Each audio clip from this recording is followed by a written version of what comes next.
Will you shut up, man? Listen, China ate your lunch, Joe. You're the worst you were a president vice- America has ever had. Hey, Come Joe, on. I'm not here to call out his lies. Everybody knows he's a liar. But you I just agree. want to Hey, make sure. Joe, you're the liar. I want to make sure. Graduated last in your class, not first in your class. I want to make Mr. sure. President, can you let him finish, sir? No, he doesn't know how to do that. You know what? You're Absolutely not stop. true. You're doing it. You're going to You're on have tape. True. Gentlemen. I will tell you very simply, we won the election. Elections have consequences. We have the Senate, we have the White House, and we have a phenomenal nominee, respected by all. The American people have a right to have a say in who the Supreme Court nominee is. And that say occurs when they vote for United States senators and when they vote for the President of the United States. They're not going to get that chance now because we're in the middle of an election already. He panicked or he just looked at the stock market. One of the two, because guess what? A lot of people died and a lot more are going to die unless he gets a lot smarter. If we would have listened to you, the country would have been left wide open. Millions of people would have died, not 200,000, and one person is too much. It's China's fault. It should have never happened. This guy will close down the whole country and destroy our country.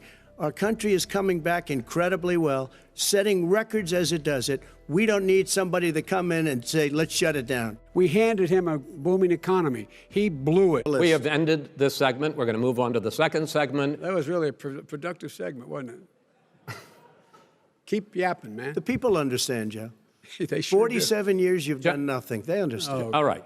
The second subject is COVID-19, which is an awfully serious subject. So let's try to be serious about it. And by the way, when you talk about numbers, you don't know how many people died in China. You don't know how many people died in Russia. You don't know how many people died in India. You didn't think we should have closed our country. You wouldn't have closed it for another 2 months. By my doing it early, in fact, Dr. Fauci said, President Trump saved thousands of lives. Many of you Democrat governors said, President Trump did a phenomenal job. We worked with the governor. Oh, really? Go take a look. The governors said I did a phenomenal job. Most of them said that. In fact, people that would not be necessarily on my side said that.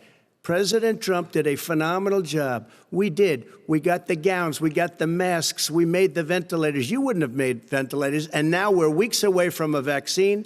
We're doing therapeutics already. Fewer people are dying when they get sick. Far fewer people are dying. We've done a great job. The only thing I haven't done a good job, and that's because of the fake news. No matter what you say to them, they give you bad press on it. It's just fake news. They give you good press. They give me bad press because that's the way it is, unfortunately. But let me just tell you something. I don't care. I've gotten used to it. But I'll tell you, Joe, you could never have done the job that we did. You don't have it in your blood. I know how to do the job. I know how to get the job Well, you didn't do very well in swine flu. H1N1, you were a disaster. Your own chief of staff said you were a disaster. 14,000 people died, not 200,000. There was no economic recession. How many of you were in a situation where you lost your mom or dad and you couldn't even speak to them? You had a nurse holding a phone up so you could, in fact, say goodbye. You would have lost far. Did you use the word smart?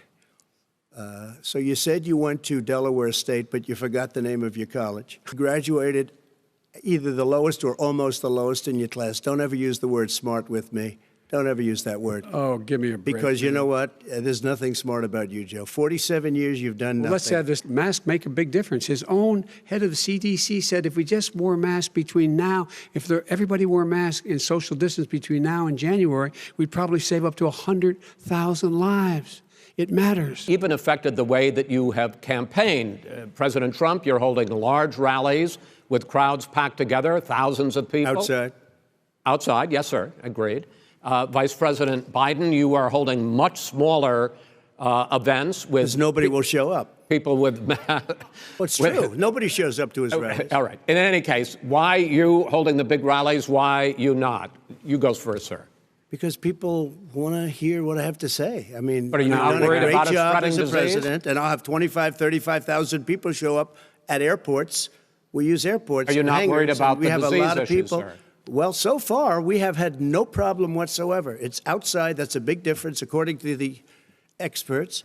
And we do them outside. We have tremendous crowds. And Joe does the circles and has 3 people someplace. Okay.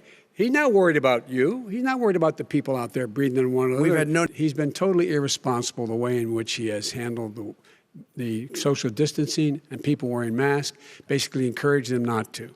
All right. Ben, he's a fool on this. If you could get the crowds, you would have done the same thing. But you can't. Nobody cares. Gentlemen, can we move? I want beautiful, clean air. We have now the lowest carbon. If you look at our numbers right now, we are doing phenomenally.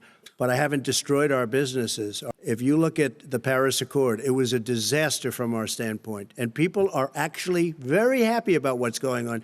You drop a cigarette in there, the whole forest burns down. You've got to have forest management. Why have you relaxed fuel economy standards that are going to create more pollution from cars Well, and not trucks? really, because what's happening is the car is much less expensive and it's a much safer car, and you're talking about a tiny difference. And then what would happen, because of the cost of the car, you would have at least double and triple the number of cars purchased. If you did that, the car would be safer. It would be much cheaper by $3,000. By the way, we're going to see how that turns out. But a lot of people agree with me, many people. The car has gotten so expensive because they have computers all over the place for an extra little bit of gasoline. And, and I'm okay with electric cars, too. I think I'm all for electric cars. I've given big incentives for electric cars. But what they've done in California is just crazy.